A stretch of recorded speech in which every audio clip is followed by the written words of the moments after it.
Saudara-saudari yang terkasih, jumpa lagi dalam Pelita Hati hari ini, Selasa 12 Oktober 2021. Hari biasa dalam pekan biasa yang ke-28.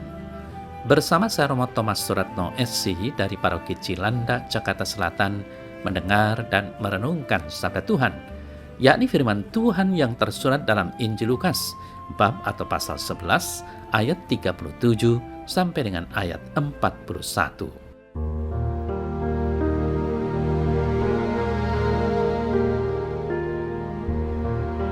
Ketika Yesus selesai mengajar, seorang Farisi mengundang dia untuk makan di rumahnya. Maka masuklah ia ke rumah itu lalu duduk makan. Orang Farisi itu melihat hal itu dan ia heran, karena Yesus tidak mencuci tangannya sebelum makan. Tetapi Tuhan berkata kepadanya, "Kamu orang-orang Farisi, kamu membersihkan bagian luar dari cawan dan pinggan, tetapi bagian dalammu penuh rampasan dan kejahatan. Hai orang-orang bodoh! Bukankah Dia yang menjadikan bagian luar, Dia juga yang menjadikan bagian dalam? Akan tetapi, berikanlah isinya sebagai sedekah, dan sesungguhnya semuanya akan menjadi bersih bagimu."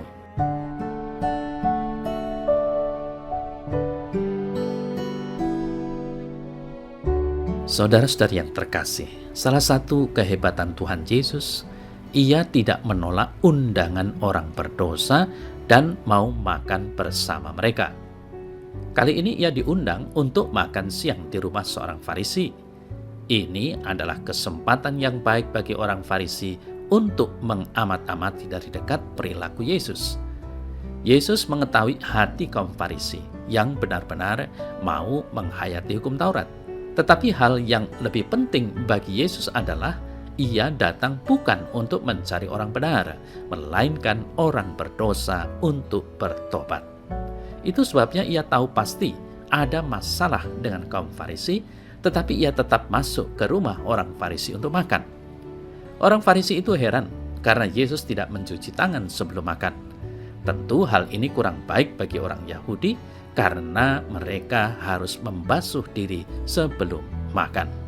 Saudara-saudari yang terkasih, sambil memandang orang Farisi yang mengundang dia untuk makan bersama, ia berkata, "Hai orang-orang Farisi, kalian membersihkan cawan dan pinggan bagian luar, tetapi bagian dalam dirimu penuh dengan rampasan dan kejahatan. Hai orang-orang bodoh, bukankah yang menjadikan bagian luar, Dialah juga yang menjadikan bagian dalam? Maka berikanlah isinya sebagai sedekah dan semuanya akan bersih bagimu." Saudara-saudari yang terkasih, teguran keras Yesus ini tidak hanya bagi kaum Farisi, tetapi juga kepada para pemuka agama dan para ahli Taurat. Mereka ini memiliki kebiasaan melihat kelemahan orang lain dan membenarkan diri sebagai orang yang paling sempurna menghayati Taurat. Saudara-saudari yang terkasih, Yesus menegur mereka dengan kuasa dan wibawa. Orang-orang Farisi hanya memperhatikan hal-hal yang sifatnya eksternal. Mencuci cawan dan pinggan bagian luar adalah teguran Yesus kepada orang-orang Farisi yang hanya memandang hal-hal lahiriah saja. Mereka boleh menegur dan mengajar orang lain, tetapi di dalam hati mereka terdapat timbunan kotoran berupa dosa dan salah. Hati mereka justru penuh dengan rampasan dan kejahatan. Jadi Yesus justru melihat pada orang Farisi yang tidak memiliki sinkronisasi antara perkataan dan hidup mereka yang nyata. Tidak ada faedah membersihkan cawan bagian luar kalau di dalam cawan itu sendiri kotor. Tidak ada faedah melihat hal lahiriah padahal di dalam hati penuh dengan dosa. Saudara saya yang terkasih, Yesus dengan pertanyaan retoris, bukankah yang menjadikan bagian luar, Dialah juga yang menjadikan bagian dalam, mau mengatakan bahwa religiusitas yang benar nampak dengan jelas dalam jati diri setiap orang. Sikap batin yang membantu untuk bertumbuh dalam kasih dan damai jauh lebih berharga daripada hal-hal lahiriah belaka. Cinta kasih kepada sesama manusia harus mencakup totalitas hidupnya, bukan hanya hal eksternal saja. Orang-orang Farisi lebih suka melihat casing atau label luarnya dan lupa bahwa jati diri manusia itu jauh lebih bernilai.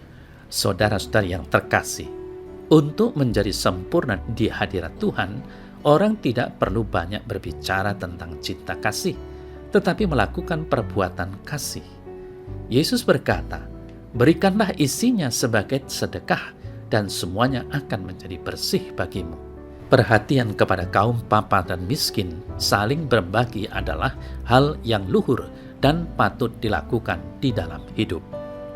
Saudara-saudara yang terkasih, banyak kali kita berlaku seperti orang-orang Farisi yang suka melihat kelemahan sesama, memperhatikan casing orang lain, dan langsung mengadilinya.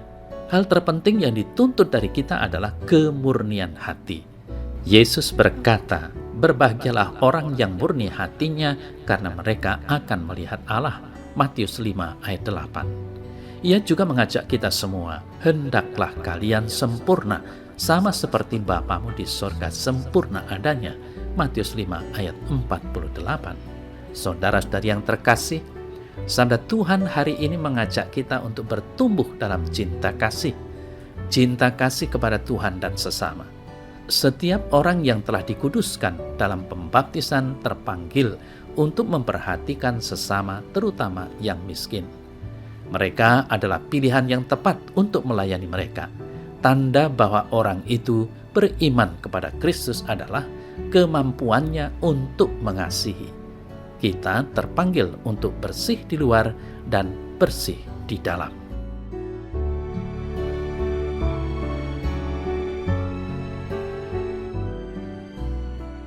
Dalam nama Bapa dan Putra dan Roh Kudus. Amin.